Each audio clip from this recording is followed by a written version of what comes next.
The Witches by Roald Dahl. Chapter 13. Bruno. I peeped around the leg of the chair and watched hundreds of witches' feet walking out through the doors of the ballroom. When they had all gone and the place was absolutely silent, I began to move cautiously about on the floor. Suddenly, I remembered Bruno. He must surely be around here somewhere, too. "Bruno!" I called out. I wasn't seriously expecting that I would be able to speak out at all now that I had become a mouse, so I got the shock of my life when I heard my own voice, my own perfectly normal, rather loud voice coming out of my tiny mouth. It was wonderful. I was thrilled. I tried it again. "Bruno Jenkins, where are you?" I called out. "If you can hear me, give me a shout." My voice was exactly the same, just as loud as it had been when I was a boy. "Hey there, Bruno Jenkins," I called. "Where are you?" There was no answer. I pottered about between the seat legs, trying to get used to being so close to the ground. I decided I rather liked it. You were probably wondering why I wasn't depressed at all. I found myself thinking, what's so wonderful about being a little boy anyway? Why is that necessarily any better than being a mouse?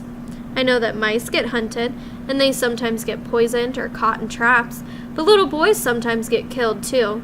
Little boys can run over by motor cars, or they can die of some awful illness.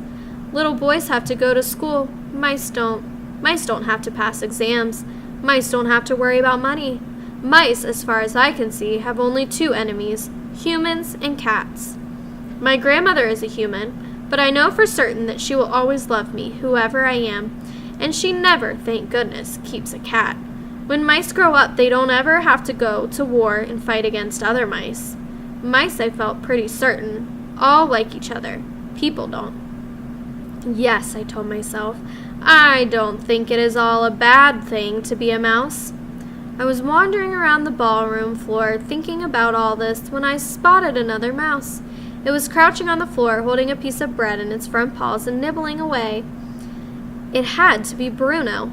"Hello, Bruno," I said. He glanced up at me for about 2 seconds, then went right on guzzling. "What have you found?" "One of them dropped it," he answered. "It's a fish paste sandwich. Pretty good." He too spoke with a perfectly normal voice. One would have expected what a mouse, if it was going to be talk at all, would do so with the smallest and squeakiest voice you could imagine. It was terrifically funny to hear the voice of the rather loud-mouthed Bruno coming out of this tiny mouse's throat. "Listen, Bruno, now that we are both mice, I think we ought to start thinking a bit about the future."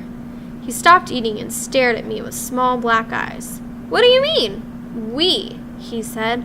"The fact that you're a mouse has nothing to do with me." "But you're a mouse too, Bruno." "Don't be a fool. I'm not a mouse." "I'm afraid you are, Bruno." "I most certainly am not. Why are you insulting me? I haven't been rude to you. Why did you just call me a mouse?"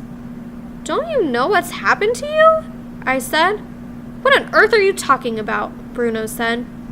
"I have to inform you that not very long ago the witches turned you into a mouse. Then they did it to me." "You're lying," he cried. "I'm not a mouse." "If you hadn't been so busily guzzling that sandwich," I said, "you would have noticed your hairy paws. Take a look at them." Bruno looked down at his paws and he jumped. "Good grief, I am a mouse! You wait till my father hears about this." "He may think it's an improvement," I said. "I don't want to be a mouse," Bruno shouted, jumping up and down. "I refuse to be a mouse. I'm Bruno Jenkins." "There are worse things than being a mouse," I said. "You can live in a hole." "I don't want to live in a hole," Bruno shouted. "And you can creep into the larder at night," I said, "and nibble through all the packets of raisins and cornflakes and chocolate biscuits and everything else you can find. You can stay there all night eating yourself silly. That's what mice do." "Now that's a thought," Bruno said, perking up a bit. "But how am I going to open the door of the fridge to get at the cold chicken and all the leftovers? That's something I do every evening at home." "Maybe your rich father will get you a special little mouse fridge all to yourself, one that you can open." "You say a witch did this to me?" Bruno said. "Which witch?" "The one who gave you the chocolate bar in the hotel lobby yesterday. Don't you remember?" "The filthy old cow!" I'll get her for this. Where is she? Who is she? Forget it. You don't have a hope. Your biggest problem at the moment is your parents. How are they going to take this? Will they treat you with sympathy and kindness? Bruno considered this for a moment. I think that my father's going to be a bit put out. And your mother? Oh, she's terrified of mice, Bruno said. Then you've got a problem, haven't you? Why only me? What about you? My grandmother will understand perfectly. She knows all about witches. Bruno took another bite of his sandwich. What do you suggest? He said. I suggest we both go first of all and consult my grandmother. She'll know exactly what to do. I moved towards the doors, which were standing open. Bruno, still grasping a part of the sandwich in one paw, followed after me. When we get out into the corridor, I said, we're going to run like mad. Stick close to the wall, all the way, and follow me. Do not talk. Do not let anyone see you. And don't forget that just about anyone who catches sight of you will try to kill you. I snatched the sandwich out of his paws and threw it away.